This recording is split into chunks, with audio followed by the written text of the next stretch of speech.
बंजारन बहू। कमला एक बहुत स्वार्थी महिला है।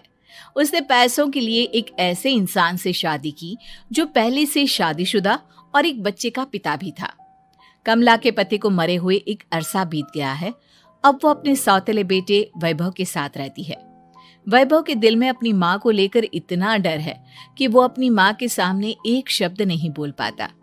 उसकी माँ जो कहती है उसको सर झुकाकर वही मानना पड़ता है।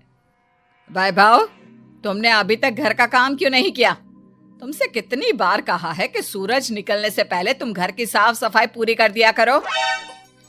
वैभव कुछ नहीं बोलता, चुपचाप सर झुकाए अपनी माँ की बात सुनता रहता है। तभी पास में खड़ा नौकर सुखराम कहता है, मालकिन, वैभव बाबा को रात से तेज बुखार है, इसलिए वो सुबह जल्दी उठ नहीं पाए। उनके बदले मैं घर की साफ सफाई कर देता हूँ। इसे कोई बुखार नहीं है। मैं इसे अच्छी तरह से जानती हूँ। ये सब काम न करने के बहाने हैं। सुखराम काका, बोल दो इसे, सारे घर का काम यही करेगा। और इससे समय पर अपना काम पूरा नहीं किया तो इससे आज का खाना भी नहीं मिलेगा। मगर मालकिन, वैभव बाबा की सच में ही तबीयत खराब है, आप एक बार देख तो लीजिए। कमला बिना कुछ बोले वहां से चली गई और बेचारा वैभव तेज बुखार में भी काम करता रहा। कमला वैभव की शादी एक ऐसी लड़की से कराना चाहती थी जो अनपढ़ हो और कमला से इसी तरह डरे जिस तरह वैभव डरता है, ताकि वैभव की सारी जायदाद और धन दौलत उसकी मुट्ठी में रहे। लेकिन आज के जमाने में ऐसी लड़की मिलना मुश्किल है।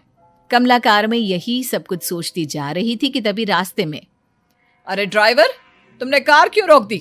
और ये इतना शोर कैसा? मैडम, आगे कुछ बंजारों का खेल चल रहा है, इसलिए भीड़ लगी है। मैं अभी भीड़ को साइड में करवाकर कार निकालता हूँ।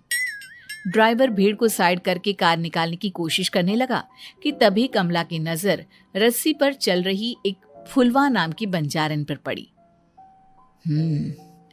क्यों ना मैं इस बंजारन की शादी वैभव से करा दूं? ये तो अनपढ़ लग रही है, मेरे पैरों तले दबकर भी रहेगी। मुझे अभी इसके माँ बाप से बात करनी होगी। ये सोचकर कमला ने उन बंजारों से बात की और उन्हें शाम को अपने घर बुलाया। फुलवा के माता पिता वहां उसे लेकर आ गए। उन्होंने इतना आलीशान घर पहले कभी नहीं देखा था। अच्छा हुआ आप लोग आ गए।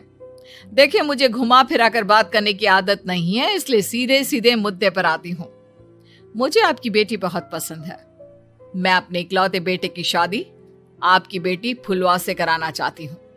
इसके बदले में आप जो चाहो वो ले सकती हैं। तभी फुलवा की माँ कहती है, ये क्या कह रही है मैम साहब?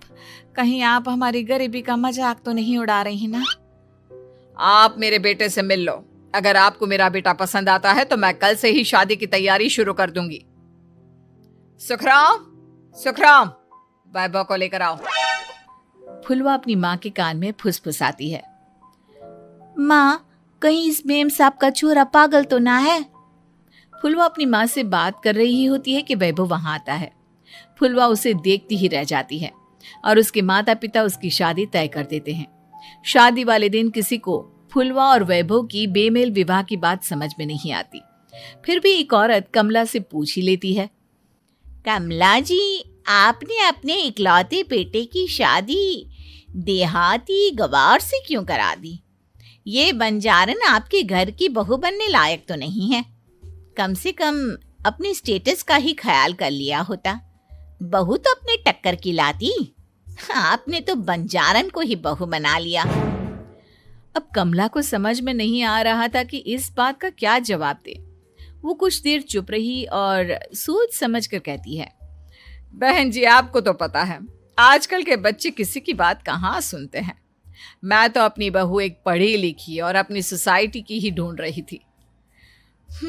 लेकिन मेरे बेटे ने मेरे सामने इस बंजारन को लाकर खड़ा कर दिया। बोला कि मैं शादी करूंगा तो इसी से। अब भला मैं क्या करती, मुझे अपने बेटे के सामने झुकना ही पड़ा। कमला की ये बातें सुखराम भी सुन रहा था। उसने ये सारी बातें वैभव को जाकर बता दी। काका, मैं तो फुलवा को जानता भी नहीं, फिर माँ मेरे बारे में झूठ क्यों कह रही है? अरे बेटा, तुम कितने भोले हो, तुम्हें कुछ भी नहीं पता।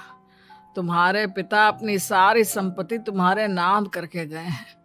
तुम्हारी माँ नहीं चाहती कि यह संपत्ति तुम्हें मिले, इसलिए उन्होंने तुम्हारी अनपढ़ लड़की से शादी करवाई ताकि तुम्हारी तरह वो भी अपने हक के लिए आवाज ना उठा सके। सुखराम काका, मैं क्या करूं, आप ही बताओ। माँ के सामने आते ही मेरे हाथ पैर कांपने लगते हैं। मैं माँ को कुछ भी नहीं कह पाता। वे दोनों बात कर ही रहे थे कि अचानक कमला वहां आ गई। कमला को देखकर दोनों घबरा गए। तुम दोनों फिर कभी बातें कर लेना, अभी फेरों का समय हो गया है, चलो जल्दी आओ। इस तरह फुलवा और वैभव की शादी हो गई। अगले दिन कमला ने फुलवा को बुलाया और उसे नसीहत देने लगी। देख बंजारन, तुझे मैंने अपनी बहू बना तो लिया है, लेकिन तुझे इस घर में आंख कान मुंह बंद करके रहना होगा। घर का काम कर और अपने पति से मतलब रख, समझी? कमला का ऐसा रवैया फुलवा को बिल्कुल समझ में नहीं आया। उसने वैभव से इस बारे में बात की।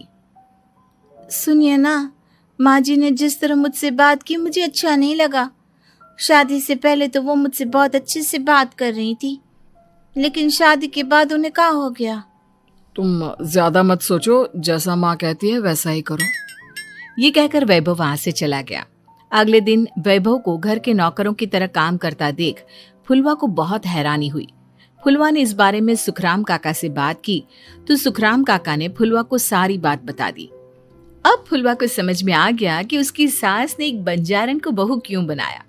एक दिन वैभव घर का काम कर रहा था, तभी उससे कांच की प्लेट टूट गई। किसने गिराई ये कांच की प्लेट? वैभव को वहां खड़ा देख कमला ने छड़ी से उसे मारना शुरू कर दिया। उसके पैर में कांच चुभ गया और खून बहने लगा, लेकिन फिर भी कमला उसे मारे जा रही थी। ये देखकर फुलवा ने कमला के हाथ से छड़ी छीन ली और तोड़कर फेंक दी। बंजारन, तेरी इतनी हिम्मत, तूने मेरे हाथ से छड़ी छीनी? कमला फुलवा को थप्पड़ मारने ही वाली थी कि फुलवा उसका हाथ पकड़ लेती है। ओ सस माँ, मैंने मॉम की गुड़िया ना समझ लियो। बंजारन हो बंजारन, ईंट का जवाब पत्थर से देना जानती हूँ। आज के बाद मेरे या वैभव जी के ऊपर हाथ उठाने की सोचियो भी ना, समझी ससु माँ? ये कहकर फुलवा वैभव को लेकर वहां से चली गई। उसने वैभव के पैर पर पट्टी बांधी, उसके आंसू पोंछे। वैभव ने पहली बार किसी के दिल में अपने लिए इतना प्यार महसूस किया। अब फुलवा वैभव का हर काम में हाथ बटाती, उसका बहुत ख्याल रखती। इस तरह दोनों बहुत ज्यादा नजदीक आ गए। वहीं दूसरी ओर कमला सारी जायदाद अपने नाम करने की साजिश करने लगी। और एक दिन, वैभव, वैभव, जल्दी बाहर आओ। कमला की आवाज सुनकर वैभव और फुलवा अपने कमरे से बाहर आ गए। जी माँ, आपने बुलाया? ये ले, इन कागजों पर साइन कर दे। वैभव कागजों पर साइन करने ही वाला था कि फुलवा वैभव के हाथ से पेन छीनकर कहती है, ना वैभव जी, आप इस पर हस्ताक्षर नहीं करेंगे। आओ बंजारन, मैं तुझसे बात नहीं कर रही। ये बात मेरे और मेरे बेटे के बीच की है। चुपचाप पेन दे दे, नहीं तो तेरी खाल उधेड़ लूंगी। ससु माँ, बंजारन की खाल इतनी भी ढीली ना होवे कि कोई भी उधेड़ लेवे। जो यकीन ना आता हो तो देख ले उतार के। और हाँ, बंजारन जरूर हूँ पर अनपढ़ ना हूँ। मन्ने भी पता है कि किसी भी कागज पर साइन करने से पहले उसे अच्छी तरह पढ़ लेवे हैं। पेन देती है या नहीं? ये कहकर कमला फुलवा को मारने आई तो फुलवा ने कमला को धक्का दे दिया और वो नीचे गिर गई। कमला डरकर वहां से भाग गई। अब फुलवा ने वो कागज उठाए और वैभव के साथ सीधा वकील के पास चली गई। वकील ने वो कागज देखे और फुलवा को बताया, वैभव के पिता की सारी जायदाद और संपत्ति वैभव के नाम है, लेकिन वैभव की सौतेली माँ इस संपत्ति को अपने नाम कराना चाहती है, इसलिए इन कागजों पर वो साइन करा रही थी। तो अब हमें क्या करना चाहिए वकील साहब? वकील ने फुलवा और वैभव को सब कुछ अच्छी तरह से समझा दिया। अब दोनों घर पर पुलिस को लेकर पहुंचे। कमला पुलिस को देखकर घबरा गई। पुलिस ने कहा, आपके नाम की कंप्लेंट हुई है, आपको हमारे साथ थाने चलना होगा। कंप्लेंट? कैसे कंप्लेंट? आप अपने सौतेले बेटे पर बहुत अत्याचार करती हो, धोखे से सारी जायदाद अपने नाम करा रही थी। अब नहीं इंस्पेक्टर साहब, जरूर ये मेरी बहू की कोई साजिश है, इसने गलत कंप्लेंट की है। मैडम, शिकायत आपकी बहू ने नहीं बल्कि आपके बेटे वैभव ने की है। कमला वैभव का नाम सुनकर दंग रह गई। जिस बेटे ने कभी उसके सामने सर नहीं उठाया था, आज वही बेटा उसके सामने पुलिस को ले आया है। वैभव, तुम्हारी इतनी हिम्मत कि तुम पुलिस को ले आए?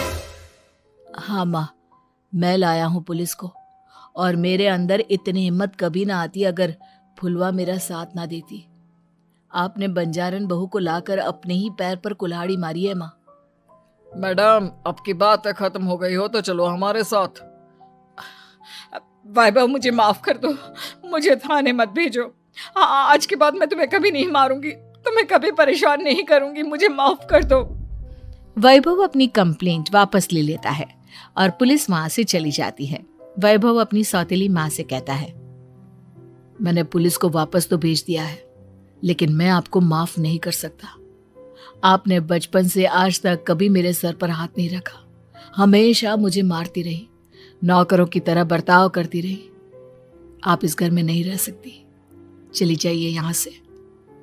कमला घर छोड़कर चली गई और सड़क किनारे खड़ी होकर सोचने लगी, काश मैंने वैभव को माँ की तरह प्यार किया होता तो आज मैं इस तरह से बेसहारा ना हो जाती।